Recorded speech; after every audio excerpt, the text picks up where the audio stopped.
Woodball is a relatively young sport in the country. As young as it is, Kenyatta University is at the forefront of promoting the game. In fact, they call Kenyatta University the mother of woodball. I'm here to meet Tito Mboya, who is the coach of the national team, as well as Kenyatta University's woodball team. Coach Tito Mboya, first of all, thank you for this opportunity. A very famous name when it comes to woodball. Again, another very relatively young sport, or rather a sport that is not known to many. First of all, quick one, let's talk about why woodball. Let's talk about the history, where it originated from and how you got to know about woodball. Okay. Woodball is a simpler version of golf. We call it woodball because everything you use is made from wood. It originated from China, Taiwan in 1990. The guy who created woodball was once played golf but saw that golf was too costly in terms of equipment. Then he developed the game called woodball. Yeah. Interesting. You talk about it being expensive. Now, compared to golf is very expensive. And whoever introduced woodball was of the idea that this might be a cheaper sport. But again, talking to some of the players, I've had a chance to interact with them. They're saying that as much as people might think it's not very expensive because everything is made of wood, it's very expensive in terms of how the accessibility to some of this equipment. Is there a place that we can get some of these equipment to play woodball locally, or do you have to import them? Currently, we don't have a factory or a place we can get the equipment, but in Africa, we have a sister country called Uganda, where we get it from Uganda Woodball Federation, or when we go to competitions abroad like Taiwan, that's where you can get the aluminium one. We have two types of equipment, both aluminium and wooden. The stuff that looks like a hammer, the one that we use to hit it, is called a mallet.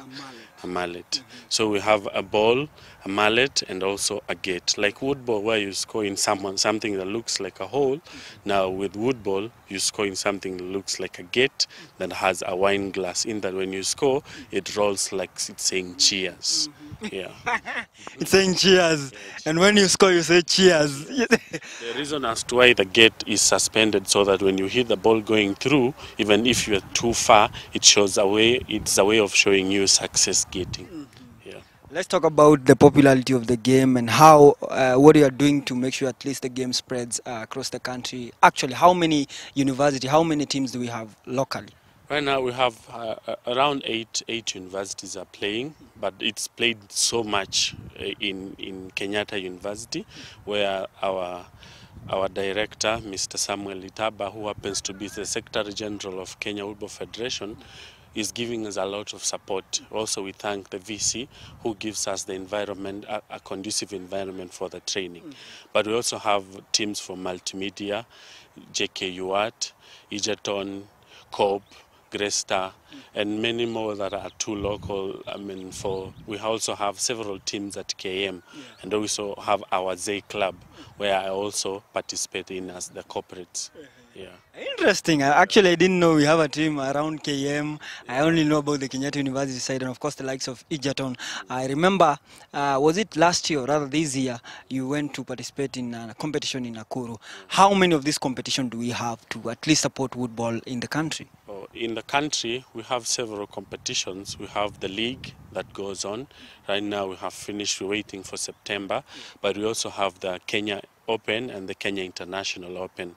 We're also planning for the first ever African Woodball Championship that we wish to be hosted maybe at Kasarani or maybe at USIU.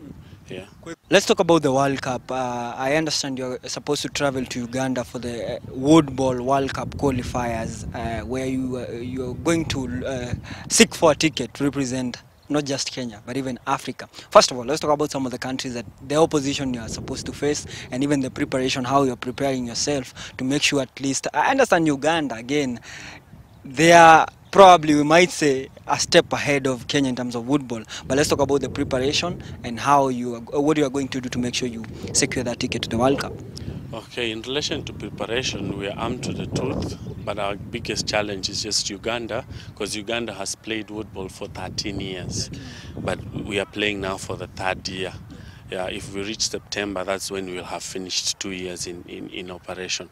For example, we are not expecting more competition, stiff competition from Tanzania, Zambia, or Zimbabwe, or even the Asians themselves. Yeah, but we are ready. We're ready to go. The challenges we're having, you see right now we are training on grass, but it is supposed to be beach football because we didn't have facilities, money to facilitate us to go to anywhere, either in Kisumu or Mombasa or Kilifi where there is the beaches. But so we decided, since we don't have funds to go to the beach, we will play long fairways, but where there is a thick grass, so that we use a lot of energy on the grass. But we're working things out. If we get even facilitation, we can even go a day before, so that we also participate at the beach before the competition. Kenyatta University is one of the teams, or rather one of the university that was so quick to introduce, and rather to take the game and implement it. And I see a lot of people are participating in the game. But let's talk about the combination of the national team. People might mistake it with Kenyatta University being the national team, but how is the selection process for the national team? As I had said earlier before, we were working on a whole process, like a whole program, choosing the best. But many of the players are from Kenyatta University, because this is in Kenya the mother of woodball. But we also have players from Technical University of Mombasa. We also have Multimedia University, and we also have St. Paul's University in the national. But we also have TTU, Taita Taveta University, and also Mombasa, some university from Mombasa, and also others from Central. We have also spread the game to Chuka University, and we are planning to other places in the country. But on the basis of merit, the best player takes it all. Even if it was KU that would have taken it, we just taken it all. But for now, it's about merit, because though we have inside, if you see in Kenyatta University, we have also people from Bomet County, Kilifi County, Nakuru County, we have Kitui County, Trans Nzoia regions.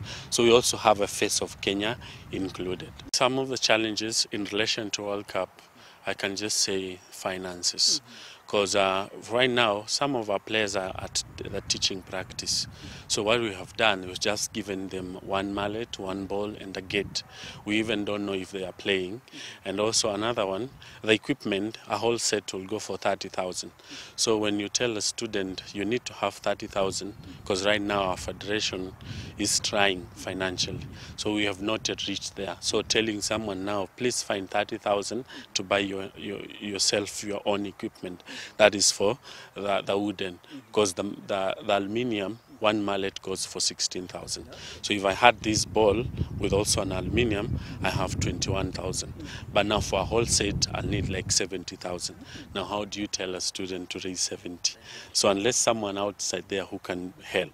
Uganda WOODBALL Federation has helped so much.